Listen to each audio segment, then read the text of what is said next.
ఫోటోలు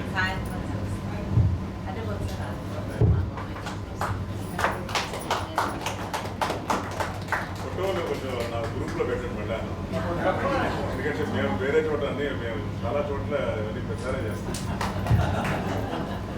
మన సోషల్ వ్యాపారం మనం చెప్తుంది, ఎవరు చెప్తుంటారు.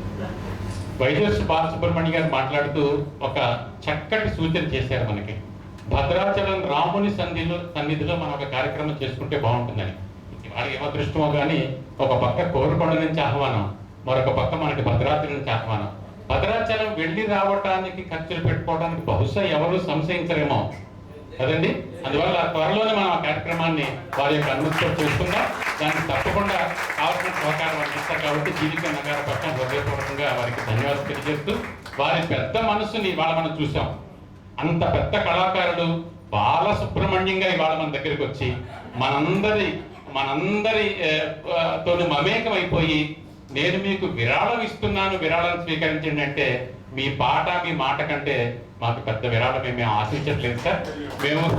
మేము ఈ వాళ్ళ కార్యక్రమం కూడా ₹1 విరాళం ఎవరిని అడగలేదు. కేవలం ఈ ఖర్చుల నిమిత్తం అయ్యేటువంటి దాన్ని మాత్రమే తీసుకున్నాం.